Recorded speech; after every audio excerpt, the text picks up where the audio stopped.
فرمایا وَإِذَا سَأَلَكَ عِبَادِي أَنِّي فَإِنِّي قَرِيب، محبوب جب میرے بندے آپ کی بارگاہ میں آ کے میرے بارے میں پوچھیں نا تو ان سے کہہ دینا میں ان کے قریب ہی ہوں، قریب ہی ہوں۔ دلیل کیا ہے؟ یہ جب بھی مجھ سے دعا مانگیں گے میں ان کی دعاؤں کو قبول فرماؤں گا، میں ان کے قریب ہوں، میں ان کے قریب ہوں۔ یہ جب بھی دعا مانگیں گے نا میں قبول کروں گا، میں ان کے قریب ہوں۔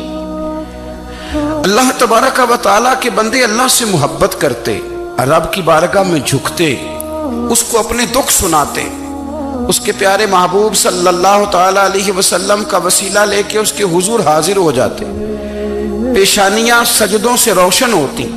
ہم نا ہر چیز کے لیے وقت نکالتے ہیں، ہر چیز کے لیے، لیکن عبادت کے لیے وقت نہیں نکالتے۔ ہر شے آباد ہے، ہر شے، ہماری فیس بک بھی آباد ہے، واٹس ایپ بھی آباد ہے، ہمارے ٹویٹر بھی آباد ہیں، ہماری ہر چیز آباد ہے۔ سب سے کم آباد ہمارا مصلی رہ گیا ہے، سب سے کم۔ وہ لوگ اب ڈھونڈنے سے ملتے ہیں جن کی بغل میں مصلی ہوتا تھا۔ میرے بھائی آپ کتنا کو دنیا کے پیچھے بھاگو گے تھکا دے گی، کتنا دولت کے پیچھے بھاگو گے تھکا دے گی۔ آپ جب اپنی زندگی میں جمع تفریق کرو گے نا تو مرتے وقت احساس ہوگا کہ سارا کچھ تو لوگوں کے لیے کیا، اپنے لیے تو کاری کچھ نہیں سکے۔ اور ہم عبادت کے معاملے میں بہانے بازی بھی کرتے ہیں۔ ہم کہتے ہیں اوہو رزق کمانا بھی تو عبادت ہی ہے نا، تو میں حلال روزی کے لیے جا رہا ہوں، یہ بھی تو عبادت ہے نا۔ میری طرح کے لوگ کہہ دیتے ہیں کہ میں سویرے اٹھ کے مدرسے میں کچھ اسباق دیکھتا ہوں تو یہ بھی تو عبادت ہے، میں بیان کرنے کے لیے مطالعہ کرتا ہوں تو یہ بھی تو عبادت ہے نا، اتنے لمبے سفر کر کے ملک میں دنیا میں گھومتا ہوں تو یہ بھی تو میں عبادت ہی کر رہا ہوں۔ اب اسپیشل نفلوں کے لیے وقت کس طرح نکلے، اسپیشل کر کے تسبیح میں کیسے چلاؤں، میں سارا کچھ ہم بہانے بنا لیتے ہیں نا۔ میرا سوال یہ ہے کہ یہ ساری باتیں صحابہ کو، نبی کریم کو، دیگر لوگوں کو بھی تو پتہ تھی نا، لیکن آپ غور تو کریں 23 سال حضور کو وقت ملا، مختصر وقت ظاہراً تبلیغ کرنے کے لیے، پوری دنیا میں دین بھی پھیلانا ہے۔ گھر میں 11 ازواج ہیں، 4 بیٹیاں ہیں، ان کی اولادیں، سارے کام کاج بھی دیکھنے، لیکن سیدہ طیبہ طاہرہ حضرت عائشہ صدیقہ رضی اللہ تعالیٰ عنہ فرماتی ہیں سارا دن تبلیغ کرتے، ہر غلام کے دکھ سنتے، گھر میں آتے تو اپنے گھر والوں کا خیال کرتے، کام میں ہمارا ہاتھ بٹاتے۔ قربان جاؤں، کہتی ہیں زمانہ سارا سو جاتا لیکن آمنہ کے لال مصلی بچھا لیتے۔ دنیا سو گئی، ساری سب سو گئے، جو خدام تھے، وہ جو غلام تھے وہ سو گئے۔ صحیح مسلم میں لفظ ملیں گے، سیدہ پاک فرماتی ہیں او میرے نبی کے غلاموں، میں نے یہ رنگ بھی دیکھا ہے کہ حضور نے اتنا کھڑے رہے، اتنا قیام کیا، اتنا قیام کیا کہ مقدس پیروں میں ورم آ گئے، سوج گئے پیر، اتنے بڑے۔ دل پہ ہاتھ رکھ کے نہیں بتا سکتا کہ میرے کبھی نماز میں پیر سوج گئے، کوئی نہیں بتا سکتا۔ بچوں کی روٹی کماتے تھک گئے بات الگ ہے، ہم سیر کرنے گئے تو تھک گئے بات الگ ہے، لیکن عبادت میں یہ بھی تو مسلم شریف ہے نا، یہ بھی تو دین ہے نا، یہ بھی تو حضور کی سنت ہے، یہ بھی تو وہ چیز ہے جو کریم کی آنکھوں کی ٹھنڈک ہے۔ سیدہ فرماتی ہیں پیروں میں ورم آ گئے، اور ساری رات ہی حضور نے نماز پڑھی اور ایک ہی آیت بار بار دہرائی۔ مسجد نبوی میں بلال حبشی نے فجر کی اذان دے دی اور حضور ابھی مصلی پہ تھے، کریم فارغ ہوئے۔ میں نے عرض کی یا رسول اللہ صلی اللہ علیہ وسلم، آپ کے تو صدقے اللہ اگلے پچھلوں کے گناہ معاف کرے گا، تو آپ اتنی آہوزاری کیوں فرماتے ہیں؟ آپ تو شفیع ہیں، آپ تو انبیاء کے امام ہیں۔ تو حضور نے فرمایا عائشہ تم نے گنوایا ہے نا میرے اللہ کی مجھ پر کتنی رحمت ہے، افلا اکونا عبدا شکورا، فرمایا اگر اس نے اتنی نعمتیں دی ہیں تو کیا میں اس کا شکر گزار بندہ نہ بنوں، میں شکر گزار بندہ نہ بنوں اس کا؟ پھر اگر اتنی نعمتیں اس نے دی ہیں، مجھے اتنا نوازا ہے، تو پھر میں اس کے سامنے سجدے نہ کروں؟ او میرے بھائی، بڑے قابل فخر لوگ ہیں ہم کہ ہم نبی پاک کے غلام ہیں، ہم قابل فخر ہیں کہ نبی کریم کے غلام ہیں، کیا کبھی اس غلامی کے شکرانے میں بھی 2 نفل پڑھے کہ یا اللہ تیرا شکر ہے تو نے ہمیں حضور کا غلام بنایا ہے؟ یاد رکھیں کہ اپنی روحانی زندگی کو آباد کریں، استغفار پڑھیں، تسبیحات کریں۔ حضرت عبداللہ ابن عمر رضی اللہ تعالیٰ عنہ حضرت عمر کے صاحبزادے مکہ مکرمہ میں ان کی قبر ہے۔ میں نے جب انہیں پڑھا تو مجھے ان سے بڑا پیار ہو گیا، لیکن آپ کو پتہ ہے وہاں جا کے کسی شخص کا مزار تلاش کرنا یا پوچھنا ایک مشکل کام ہوتا ہے۔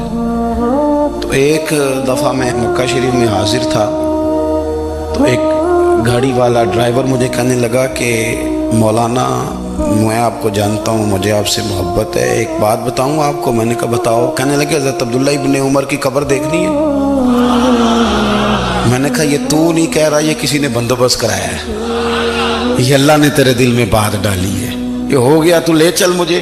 حضرت عبداللہ ابن عمر کو نبی پاک نے فرمایا تھا راجل صالح، یہ نیک بندہ ہے، یہ متقی آدمی۔ حضرت عبداللہ ابن عمر رضی اللہ تعالیٰ عنہ سیدنا فاروق اعظم رضی اللہ تعالیٰ عنہ کے صاحبزادے ہیں، اور ان کی ہمشیرہ سیدہ حفصہ رضی اللہ تعالیٰ عنہ حضور کی زوجہ محترمہ ہے۔ ایک دن اپنی ہمشیرہ سے کہنے لگے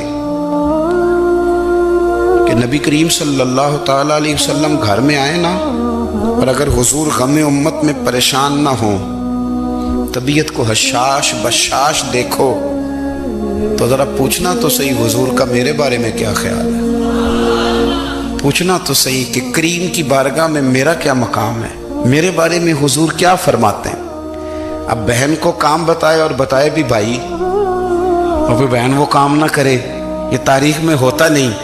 حضرت عمر فاروق رضی اللہ تعالیٰ عنہ کی صاحبزادی ام المومنین رضی اللہ تعالیٰ عنہ فرماتی ہیں کہ میں تو بس منتظر تھی، انہوں نے تو کہا تھا نا کہ اگر تم حشاش بشاش دیکھو تو بات کرنا، لیکن حضور تشریف لائے، میری باری تھی، میرے گھر تشریف لائے، کھانا پیش کیا تو فوراً میں نے عرض کی حضور ایک بات پوچھنی تھی۔ تو حضور نے فرمایا پوچھئے۔ میں نے عرض کی حضور میرے بھائی عبداللہ ابن عمر کے بارے میں آپ کا کیا خیال ہے؟ نوجوانوں میری بات پہ غور کرنا، میرے بھائی کے بارے میں آپ کا کیا خیال ہے؟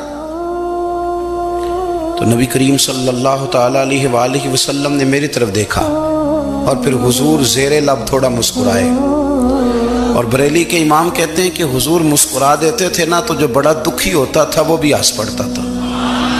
اب سوال پیدا ہوتا تھا کہ پھر تو اس مسکراہٹ کے لیے انتظار کرنا پڑتا ہوگا کئی مہینے کے حضور مسکرائیں تو رونے والے ہنسیں، تو اعلیٰ حضرت فرماتے نہیں، انتظار نہیں کرنا پڑتا، یہ مسکراتے رہنا تو حضور کی عادت ہے۔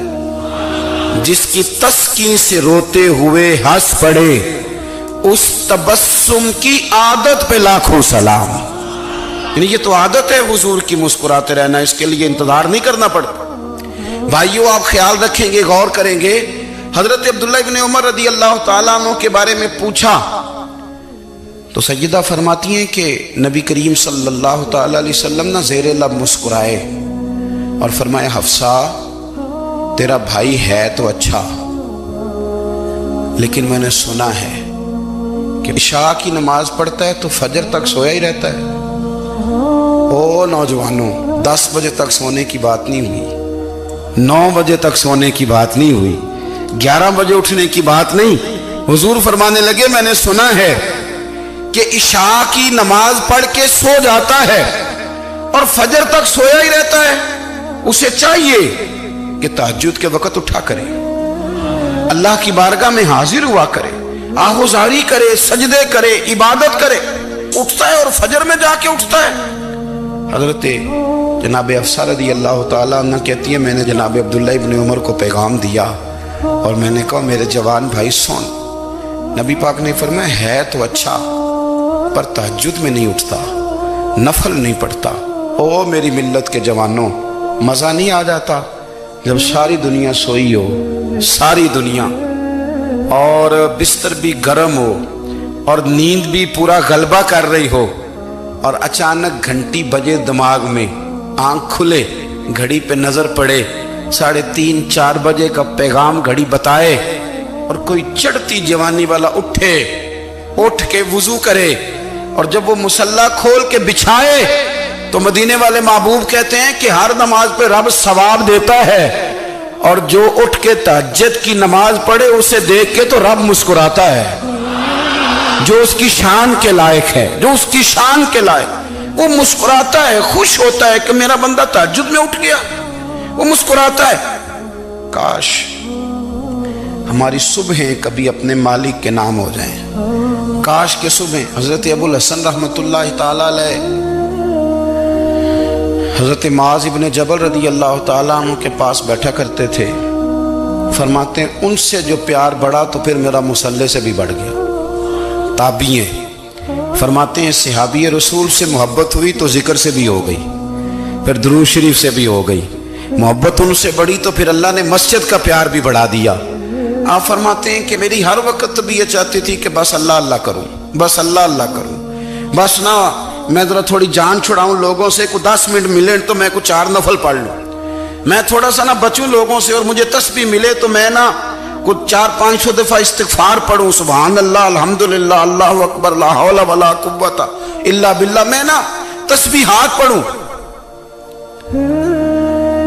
فرماتے ہیں کہ بچے تھے گھر میں 6-7، غربت تھی، کام ملتا کوئی نہیں تھا، اور میں کام چور نہیں تھا، کام ڈھونڈتا تھا، پر اللہ کی قدرت کے کام نہیں ملتا تھا۔ فرماتے ہیں کہ میں نے ایک دن اپنی اہلیہ سے کہا کہ آج میں پھر جاتا ہوں کام ڈھونڈنے، تو میری بیوی بڑی فرما بردار تھی، پر اس دن نہ غربت کے ہاتھوں تنگ آ کے کہنے لگی آج نانا کوئی تو چیز لے کے آیا، تو مجھ سے بچوں کی بھوک نہیں دیکھی جاتی، یہ سب روگاں دا روگ محمد جس دا نام غریبی، کنڈ بلا کے لنگ جاندے نہیں دوست یار قریبی، آج نہ کچھ لے کے آیا تو میں بچے لے کے چلی جاؤں گی۔ شیخ فرماتے ہیں کہ میں بڑا پریشان گھر سے نکلا، پر میں نے صبح سے لے کے زور تک کام ڈھونڈا، کام ملا کوئی نہیں، تو میرے دل میں خیال آیا چلو کام نہیں ملتا تو اللہ اللہ تو کرے نا، چلو بندوں کی مزدوری نہیں ملتی تو رب کریم کی عبادت ہی کرتے ہیں۔ فرماتے ہیں کہ میں نے نا فرات کے پانی سے وضو کیا، نہر کے، شدید دھوپ تھی، ساتھ ریت تھی اور ریت تپ رہی تھی، میں نے اپنا رومال وہیں مصلی کے طور پر بچھا لیا، اور فرماتے ہیں کہ زور سے لے کر عصر تک نماز پڑھی، دھوپ بھی پورے زور پہ، پر میرے سجدے کا ذوق بھی پورے زور پہ۔ فرماتے ہیں سورج بھی چمک رہا ہے اور رب کی عبادت کا ذوق بھی پورے زور پہ، میں سجدہ کروں تو پھر میرا اٹھانے کو جی نہ چاہے۔ میرے استاد لکھا کرتے تھے، یہ ان کا شعر ہے، وہ کہا کرتے تھے مجھے سوز دے، مجھے ساز دے، اور مجھے نیم شب کا نیاز دے، دم سجدہ خود کو میں توڑ دوں، مجھے ایسا ذوق نماز دے، اور میں تیری بہار کا پھول ہوں، میں کھلا بھی ہوں تو تیرے لیے، مجھے میری شاخ سے توڑ لے، مجھے اپنی زلف کا ناز دے۔ بھائی فرماتے ہیں کہ عصر تک میں نے نفل پڑھے، دل ڈھلنے لگا، عصر کی نماز پڑھی اور میں وہاں سے چلا۔ اب میں جب نکلنے لگا تو دل میں خیال آیا کہ چھوٹی چھوٹی دیواریں ہیں گھر کی، بغیر کچھ لیے جاؤں گا تو بیوی دور سے دیکھے گی تو شور کرے گی کہ پھر خالی ہاتھ آ گیا ہے۔ کہتے میں نے اپنے اسی رومال میں جس پہ میں نے نماز پڑھی تھی نا، رومال میں کی آخی تھے پنجابی جسافہ، کہتے ہیں اسی میں نا میں نے کچھ ریت بھر لی کہ وہ دور سے دیکھے گی تو سمجھے گی کچھ لے کے آیا ہے، چلو جا کے اسے بتا دوں گا کہ آج پھر مزدوری نہیں ملی۔ کہتے ہیں وہ ریت لے کر جب میں گھر میں گیا تو پہلے بیوی دروازے پہ کھڑی ہوتی تھی، پوچھتی تھی خالی ہاتھ آ گئے ہو؟ آج میں نے دیکھا تو ہے ہی کوئی نہیں۔ فرماتے ہیں میں اندر داخل ہوا، سلام لیے، کونے میں میں نے وہ رومال رکھ دیا اور میں نے آواز دی کہ بھلی مانس کہاں ہو؟ تو وہ کہنے لگی آپ منہ ہاتھ دھو لیں، میں روٹی لے کے آئی۔ میں نے کہا روٹی کہاں سے آ گئی؟ یہاں تو کئی دنوں کے فاقے، تو کئی دنوں کی غربت ہے، یہاں تو اس گھر میں تو فقیری ہے۔ فرماتے ہیں کہ وہ روٹی لے کے آئی اور اس وقت کی جو موجودہ نعمتیں تھیں، سمجھ لیں سلاد، اچار، ہر چیز ساتھ لائی۔ میں نے کہا کہ بچے کہاں گئے؟ کہنے لگی وہ کھانا کھا کے کھیلنے گئے، آپ کھانا کھا لیں آ جاتے۔ کھانا اس نے چن دیا۔ میں نے حیرت انگیز لہجے میں ساری نعمتیں اپنے دسترخوان پہ دیکھ کر کے بیوی سے پوچھا یہ کہاں سے آیا کھانا؟ بچوں کو تو نے کہاں سے کھانا کھلایا؟ یہ سارا کچھ کیسا ہے؟ کہنے لگی پتہ نہیں آج آپ کس کریم کی مزدوری کرنے چلے گئے تھے، پتہ نہیں کس کریم کی، میرے گھر میں تو اتنی نعمتیں آئی ہیں کہ مجھ سے سنبھالی نہیں جا رہی، اتنا اناج ہے، اتنا گندم ہے، کس کریم کے دروازے آج چلے گئے تھے؟ یہ کہتے کہتے وہ اٹھی اور اٹھ کر کے کہنے لگی پہلے بڑا کچھ آیا تھا، اب کیا لے آئے ہو؟ اور جا کر کے نا اس نے وہ ریت والا رومال کھولا، کہنے لگے میں تو لے کے آیا تھا ریت، تو میرے رب نے اسے بھی سونے اور ہیرے بنا دیا تھا۔ جب آپ کی توجہ اللہ کی جانب، میرے نبی پاک صلی اللہ تعالی علیہ وسلم نے فرمایا ہر چیز اپنے رب سے مانگ، ہر چیز مانگ، ہر چیز مانگ۔ یا رسول اللہ کیا کچھ؟ میرے محبوب نے فرمایا تیرے گھر میں نمک بھی ختم ہو جائے تو وہ بھی اپنے رب سے مانگا کر، تو مانگنا وہ تجھے دے گا، تو اس کی بارگاہ میں کشکول طلب دراز تو کرنا۔ اور ترمذی شریف میں عجیب لفظ ہیں، رسول کائنات نے فرمایا، رب کریم فرماتا ہے جب میرا بندہ ہاتھ اٹھاتا ہے نا تو مجھے حیا آتی ہے کہ میں خالی کیسے لوٹا دوں اس کے۔ اتنے بڑے بادشاہ کی بارگاہ میں دعا کی بڑی طاقت ہے۔ میرے نبی پاک نے فرمایا دعا مومن کا ہتھیار ہے، دعا مومن کا، دعا مومن کا۔ حضور نے فرمایا تقدیر کو سوائے دعا کے کوئی چیز نہیں بدل سکتی، دعا مومن کا ہتھیار ہے، یہ کافر کے پاس کوئی نہیں، یہ ہتھیار ہے مومن کا۔ اللہ کرے آپ کو سمجھ آئے، پھر سنیں، کئی بار کہہ چکا ہوں یہ ہتھیار ہے۔ کافر کے مقابلے میں جو تیرے پاس سب سے بڑا ہتھیار ہے وہ دعا ہے۔ دعائیں کرانی چھوڑ دی، کرنی چھوڑ دی، لینی چھوڑ دی۔ حضرت سیدنا انس بن مالک رضی اللہ تعالیٰ عنہ فرمایا کرتے تھے میں نے وہ رنگ دیکھا ہے جب حضور دعا مانگتے تھے اور حضور کی مقدس آنکھوں میں آنسو بھی ساتھ ہی بہا کرتے تھے، میں نے وہ انداز دیکھا ہے۔ بھائی اپنا مصلی کا، عبادت کا، وظائف کا، اللہ اللہ کا سلسلہ اس کو مضبوط کرے، اپنی دعاؤں کے تعلق کو مضبوط کرے۔ دعائیں بڑے انقلاب برپا کر دیتی ہیں۔ ہم تھوڑے تھوڑے نا جب سے خشک ہوئے ہیں نا، خشک، اور میری تو جماعت ہی صوفیاء کی جماعت تھی، ہم تو داتا علی اجمیری کی جماعت سے، ہم تو خواجہ اجمیری کی جماعت سے، ہم تو شیخ احمد فاروق سرہندی کی جماعت سے، ہم تو صوفیاء کی جماعت۔ ہماری جماعت نے بھی وہ تعلق جو ہمارے بزرگوں نے بنایا تھا۔ بزرگ اللہ کے قریب کیسے جاتا ہے؟ تو ہمارے یہاں نا بہت سارے لوگ کہتے ہیں جی نظر ہو گئی تو کام ہو گیا۔